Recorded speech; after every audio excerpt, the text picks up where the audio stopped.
Hey there, horror movie tea sippers. The following podcast will contain spoilers for the movie we are about to review. If you have not seen the movie and do not wish to have anything ruined prematurely, then please do not continue to listen until after you have seen the movie. And welcome to the Horror Movie Tea podcast.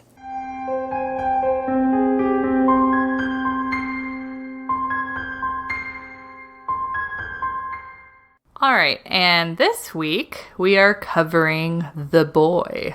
And this is a couple-year-old movie, so I'm sure the majority of people know.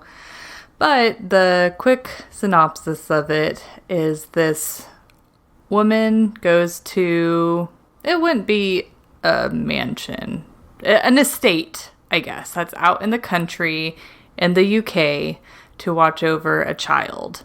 And she finds out that the child is a doll. Yeah, you can go ahead. Yeah, it's not a child, it's a doll. Yeah.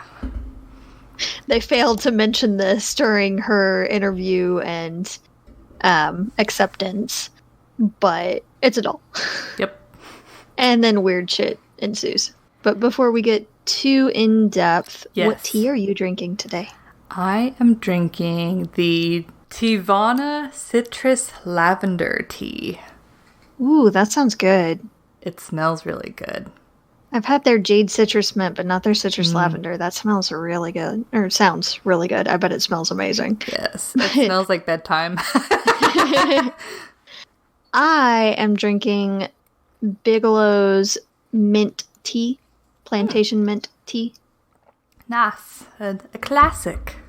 Yes.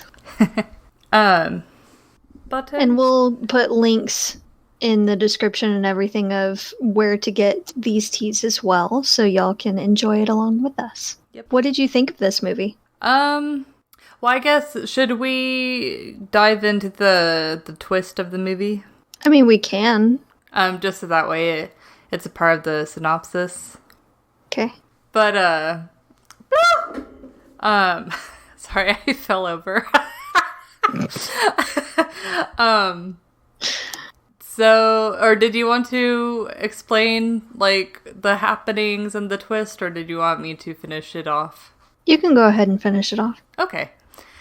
So she starts looking after the doll, and the parents go on what they say to be a trip, and she, at first, ignores all of the rules of the doll, like waking him up at a certain time, like teaching, homeschooling him, giving him food, stuff like that. She ignores it, but then strange things start happening, and she associates that with the doll, thinking that's haunted. Well, to not make the explanation too long, the whole reason why she got this job is she's trying to get away from her abusive ex-boyfriend. Well, he ends up finding her, and at one point he gets angry and breaks the doll, and you find out that, and then you see, like, rattling, like, they make it look like a poltergeist is, got released from the doll and is about to wreak havoc. Well, then it turns out that Brahms, their son, is actually a man that lives in the walls. And he's alive. Yeah. He's just been living in the walls this entire time and just moving stuff around when no one's in the room. Yes, so it's not a ghost. It's a man coming out of the walls, moving the shit. It's not a ghost. It's creepier. Yeah. But, well, so as far as the movie goes, this is a movie that we've seen a couple of times. Whenever I very first saw the movie, I watched it with the expectation that it would be a paranormal movie. So whenever I found out that. Yeah, so whenever I found out about the twist, I honestly was really disappointed. But now that I've rewatched it a couple of times, I don't mind the twist so much anymore. So I would honestly give it, like, probably a 6, I think. I remember you being mad at me because I called that it really was him alive in the doll. I can't watch movies with you. You break. You always spoil the twist. I can't help that I'm good at picking up the signs. Blame my parents. Well, if I remember right, I think you said it right when the room was starting to shake and after the doll broke. If I remember right. Because I was like, no. And then you see him come through the mirror. I'm like, no!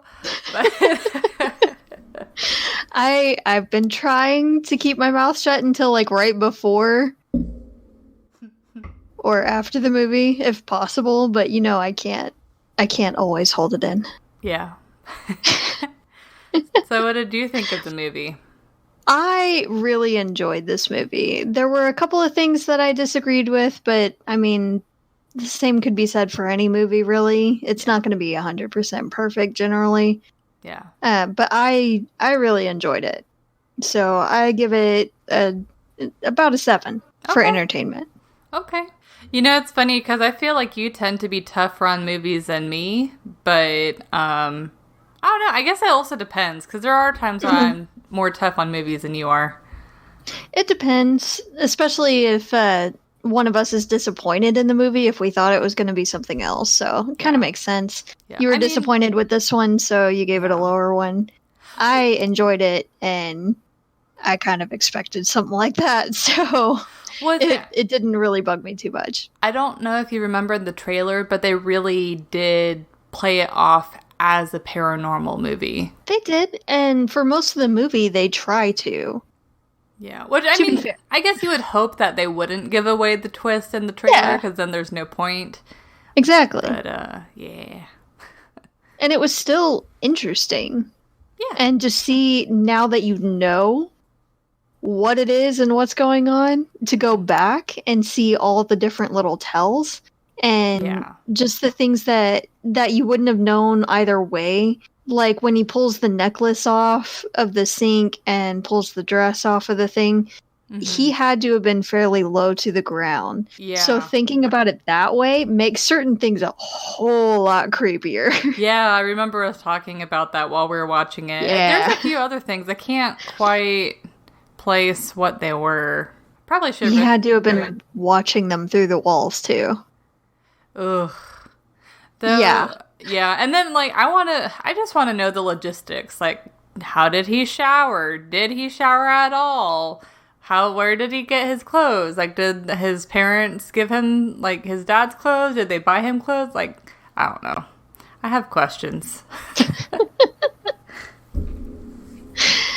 I'm sure he probably has a set of clothes or so and he might be throwing them in with the doll's clothing. We don't know. Because at the very beginning, she said his dirty clothes go here. Clean clothes are found here. So it might be that it's in there with the thing, with the doll's clothing. Or he might have his own set where he's at, and he just wears whatever based on what the doll is wearing, possibly. Yeah. Though it can't be too much because he was wearing something completely different when he came out of the wall at the dude. Yeah. Well, and then there are some unanswered things. Yeah. For sure. While we were watching the movie, you were wondering why his voice hadn't changed. Yes. Mm-hmm. And I don't know if you noticed this, but whenever he's chasing after her, his voice deepens. It does. So it makes it sound like that he was purposely raising his voice, but I feel like a full-grown man, they can only raise their voice so much. No, it's a man. Yeah, I mean, it's a man that's been living in the walls for 20 years. So now he could be just used to using that voice because that's what his parents are used to, and that's what he's used to. Yeah. It might have upset his parents, possibly, if he talked in his normal voice. Oh, that's an interesting concept. Or he might be mostly stuck in the mindset of an 8-year-old when everything happened. I mean, totally plausible for sure. We have no way of knowing. Yeah. But Well, maybe when but we he's watch also the a second one. psychopath. Yeah. So, I mean, he killed an 8-year-old girl on his 8th birthday for seemingly no reason. Like, they never gave an explanation as to why he did it. Mm-hmm. He just did.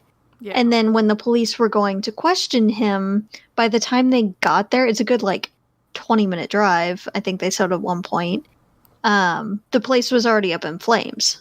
Yeah. And we don't know how the fire started either, but he got burned in the face, which I'm guessing is the main reason why he wears that mask. Yeah, I think so too.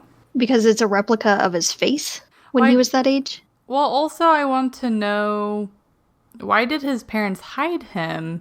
Like, were they afraid that the cops were going to find out? Or... That was my reasoning. And there was a time period, too, where if their children were disappointments or they were ashamed of their kid, if they were deformed in any way or something like that, then they had rooms where they would hide them away. Yeah. And it was usually like an attic or somewhere. But, I mean, the place that he was in and being in the walls isn't that much different than that kind of situation. They might have hidden him away because they were ashamed of him, of what he did, and also because they didn't want him to be taken by the police, because he would have. Yeah, but I guess for multiple reasons. If I was ashamed, I mean, I don't have kids, so I can't say this for sure, but trying to put myself in those parents' mindsets, if I were ashamed of my child, and I would want to forget that they existed, if I really went so far as to hide my child. But they just essentially got a replica child and took care of him instead. But, so I don't know. I feel like it doesn't quite line up. Yeah, the whole family is odd. Yeah. Honestly. Like, why did they get the doll? And start treating the doll like their son instead, but still took care of the kid, kind of. Yeah. Like, the whole family's nuts. Yeah. And clearly they couldn't take it anymore, the parents, because they ended up committing suicide. Yeah. And being like, it's her problem now. I know, right? And I don't know. I feel like this movie was so focused on setting up, on making you think it's a paranormal doll, versus having the son who is a psycho, that there are some plot holes. There are, for sure. Yeah. But, I mean, it was still definitely enjoyable. not the worst movie we've seen. Like, it's way better than... Oh, yeah. I forgot what movie we saw last week. Oh, God, what was it called? The Turning. Yes, The Turning. It was much better than The Turning. Yes, because it even though it had some plot holes, it kept way more focused. Oh, yeah. Yeah. They at least stayed mostly on task. Yes. And they were fairly consistent with most of the things, like the rules. Yes. He would throw some kind of tantrum if she didn't follow the rules. Yeah. Yeah. And it's a very simple concept, but those types of movies, they work best with the simple concept. Yeah. And I know there are several plot holes and things that they don't answer as to, like, why they're doing some of the things that they're doing. But to me, having a man living in your walls, moving crap around when you're not in the room, and watching you. Oh, God. Especially through, like, cracks in the walls and all. When she saw that her hair had been cut, and you're like, he had to have done that when she was sleeping. I was like, yes! Oh, my God. Just like, well, he didn't do it when she was in the shower. No. So, I mean, what are the other options? Oh, my God. But yeah. But that just makes it way creepier to me than if it was actually a spirit.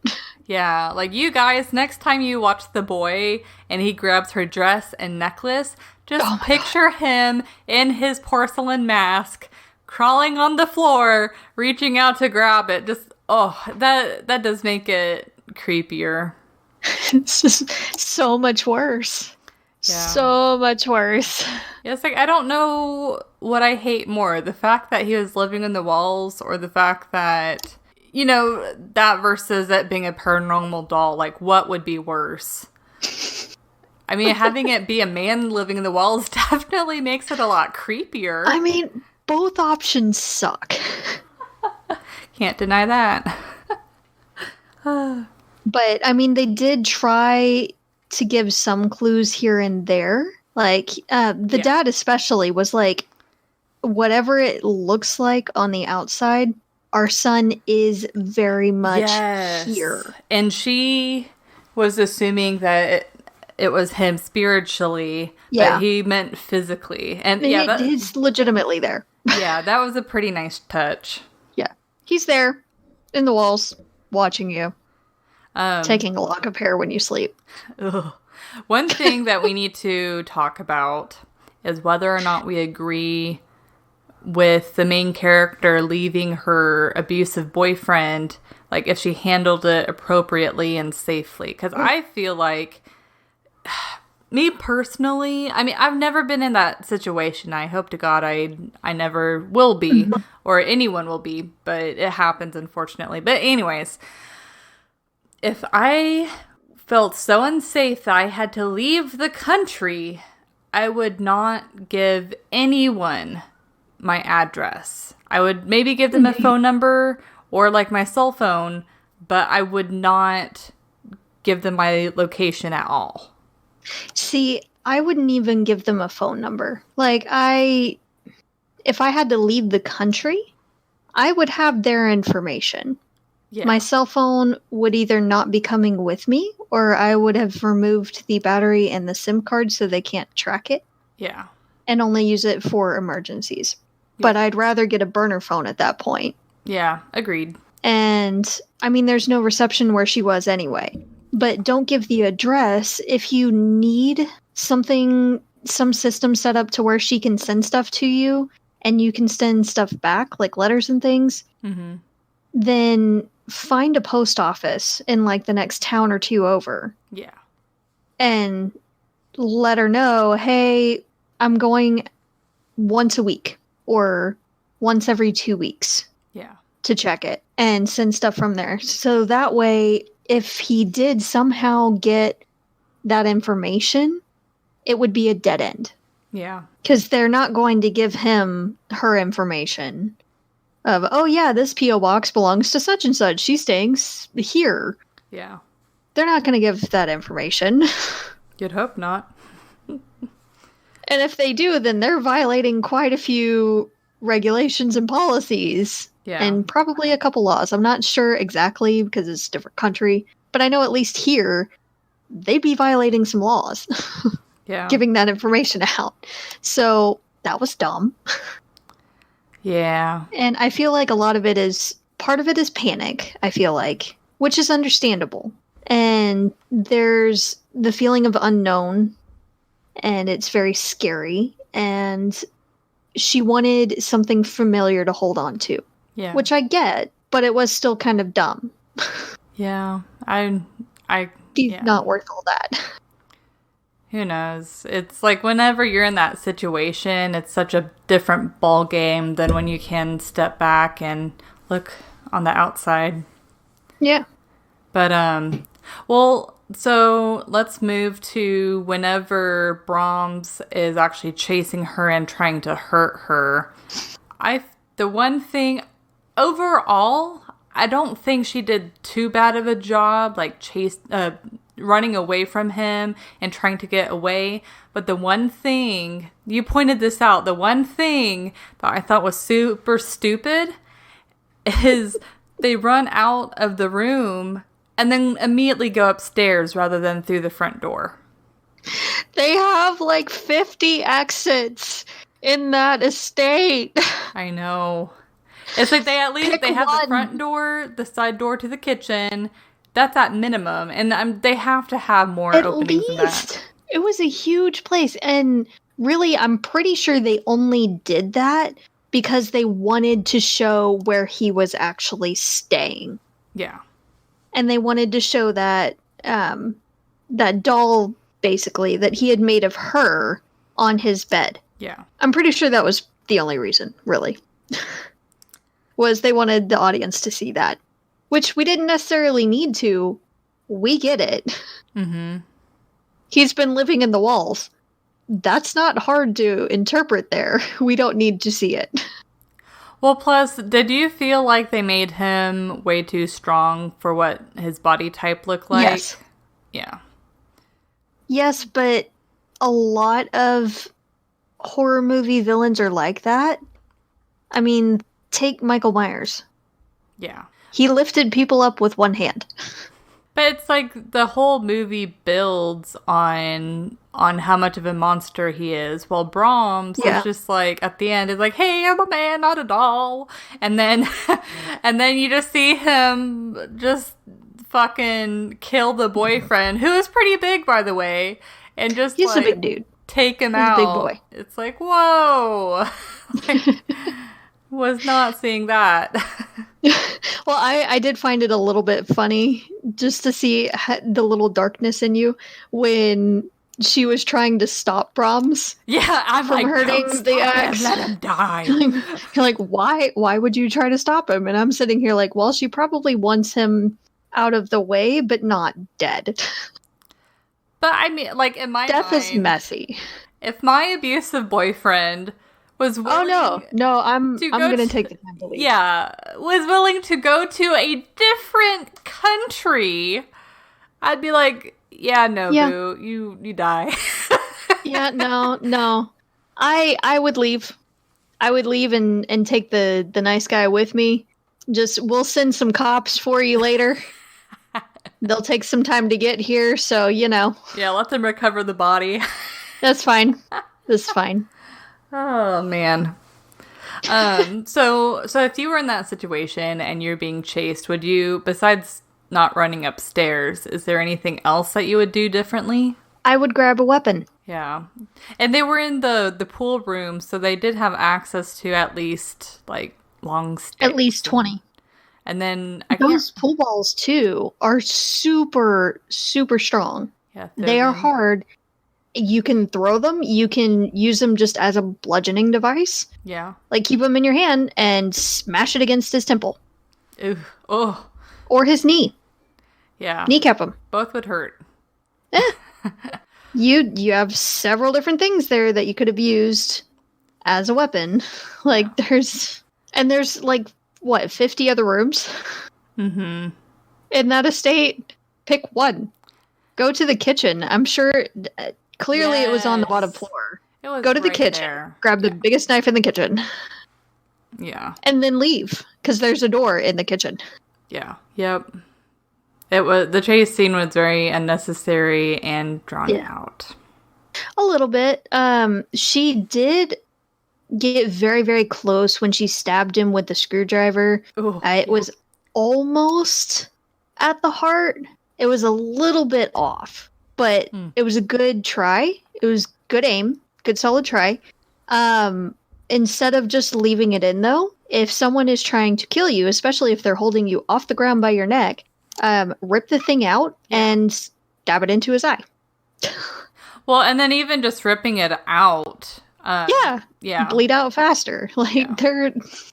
But no, like, especially if it's a screwdriver, something really thin like that, I would feel, if I was protecting myself, I would feel the need to stab that person multiple times just to make sure that I got as many vital organs as possible. It's a little bit different if it's like a serrated knife or I guess a knife in general because it's a lot easier for it to cause damage and you can like rip and, all sorts of nasty stuff. You'd be surprised. A good puncture wound, especially with that long of a screwdriver, can do some serious damage. Yeah. But if she seemed mostly focused because he was choking her, which is understandable, but then rip it out of his chest and shove it into the inside of the elbow.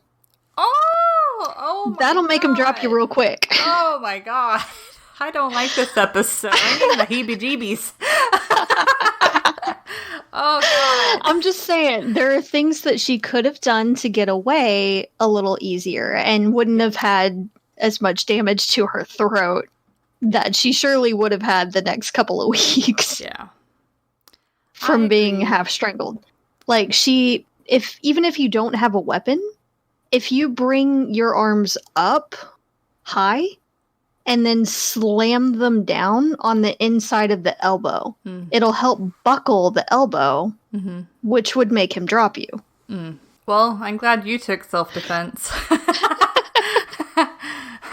Well, I guess we can move on to the realism scale. Yeah. You first. Oh, boy. This one's not actually paranormal, it's real, so... Are we assuming that everything is actual rather than throwing any certain presumptions out the window? I would. Because if they're playing it off as it's been him this whole time in the walls, then yeah, then let's say there is no paranormal whatsoever. It's all him. Then I would say a 3. And the reason being is just the premise of the movie itself. The parents just, keeping him locked in the walls and then focusing on the doll. Like, I would love to be proven wrong, but I can't imagine any parent being that shameful of their child, but also that loving to put themselves in that type of situation. I mean, if I assume that the whole parent situation is possible, that definitely boosts up the realism rating. But I don't know. It just, that in particular just really skews it for me. I don't know. I could kind of buy that. It's weird. It's super weird. And there's probably something mentally not right with both of them. Yeah. For coming up with that method. But I could kind of buy that. What I don't really understand is why they seem to be fine with it for that many years. And then to call someone else, some outsider in, to keep messing with the doll when they know that he's eventually going to come out of the wall and basically hold her captive. Like, yeah, they specifically wrote a letter. Yeah. Yeah, they wrote a letter saying that she was his now. Yeah. Like, something mentally not right there for that to be going on. So I could kind of get it. Like, it was a way for them to keep interacting with him without anyone being able to find out. Yeah. Because if someone just came over and they seemed like they were just talking to him, but there was nothing there, then they probably would have been committed. Yeah. But with a doll, at least people could ration it out as, they're grieving. This is their way of coping. I could kind of get it. It's weird. Yeah. It is batshit crazy, but I can kind of get it. That one is feasible. What I don't get is even with her backstory of losing a kid, if you find out or you think that a doll is possessed, why in the hell are you not 3 countries away? Yeah, because that country's not that big. Well, she also didn't believe it at first. But yeah, if I found out that the doll I was watching was actually haunted, yeah, I'd get my ass out of there real quick. Yeah. Like, at first off, you get a job to take care of a kid. You come in, you find out it's a doll. Yeah. Red flag, number 1. Having some questions. And if I'm in the situation she was in, okay, well, I'm being paid to basically hang out in their house. Yeah. Okay, that's fine. I can kind of put up with it. It's creepy, but it's whatever. The rules are kind of interesting, but if it's their way of coping, cool, whatever. Yeah. Find out it's possessed. Yeah, no, I'm done. I'm done. I'm gone. Bye. Toodles. Nice knowing you. Enjoy your rules on your lonesome there.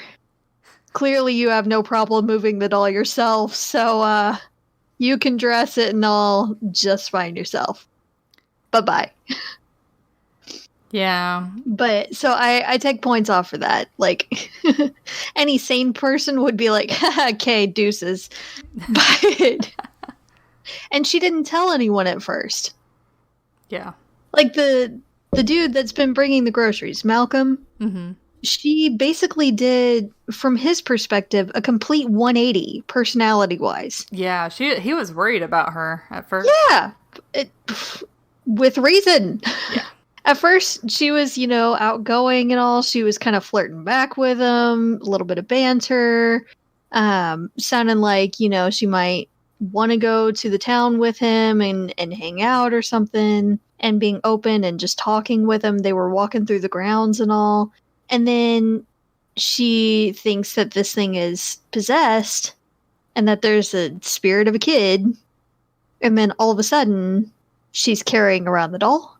She's following the rules. She's basically shutting him down, like hardly talking to him at all. Yeah. Like it was night and day. Yeah. Like he came by a few days later and I missed something here. How you doing, Brahms? Yeah. So it was... I don't really understand why she didn't immediately go, so weird crap's been happening. Yeah. And I need a witness. Now. Exactly. Because I know me personally, I would want confirmation on whether or not I'm going crazy or if it was for realsies. Yes. And that is a legitimate question because she is isolated on her own with a creepy ass doll. Mm-hmm. So yes, that is a legitimate concern that she's not just losing it. And that would have been honestly my first thought. Yeah. Was not ghost, but there's an explanation here, and one of those explanations might be I am going insane. Yep. Probably the more reasonable of explanations. Yes. I probably wouldn't guess dude in the walls first off, but... Yeah, no, that would be on the bottom of the list, gotta say. I forgot. Though it is more plausible than possessed doll. Yeah. Yeah. But realism, I give it... apart from those things, I feel like the reactions are pretty... Oh, yeah. Pretty accurate. So I give it like a 4. Okay. It's okay. There's a lot of weirdness that it's really stretching it then. That's why I graded it pretty low. Agreed. But other than that, the reactions to everything, apart from her not leaving, pretty good. Cool. Pretty spot on. Well, I don't really have anything else I want to bring up unless if you have anything. No, I'm actually really looking forward to the next one, Boy 2. I'll be interested. Just to see what they do with it, where they take it, because clearly he's still alive. Like, at the end of the movie, you see him putting the doll back together. Well, but the Boy 2 is a prequel. Oh, is it? Uh-huh. I haven't seen the full... Oh, well, good. We get to see why, hopefully. Well, hopefully it explains why the parents did what they did. I really hate all of this, let's call it a sequel, but it's actually a prequel shit. Yeah. I've seen other movies do it. I forgot specifically what other examples there are, but yeah. There's a few. But some of them are good, but we'll see. Again, hopefully they explain some of the things that we had questions about. Yep. I'm still looking forward to it. Yeah. Well, we have a big announcement for those who are not following us on Facebook. We now are on Instagram, Twitter, Tumblr, YouTube, and that's it. We're still on Spotify and Podbean. Well, yes, of course. I'm saying for specifically a social media, but if you search horrormovietea, some of them have spaces, some of them don't. The majority of them don't have spaces. So if you search horrormovietea, first look it up without any spaces and it should pop up. And if it doesn't, then try it with the spaces. But yeah, follow us, and we plan to be sort of active, and yeah. Yeah. Oh, and quick shout out. We did have a request from my mom to review The Possession. So. Oh, okay. Hi, Mom. Well, I guess we'll do The Possession soon then. We'll be doing The Possession soon. And it did come out a few years ago, but it's one that I have seen, but I am excited to watch again. It is a good one, so. It's been a long time since I've watched it. I'll need to watch it again, for sure. Well, we'll be doing that one soon, guys, so be ready for that one. Yeah. So thank you guys for joining us again on another episode of Horror Movie Tea. And you guys stay safe and stay spoopy. Bye.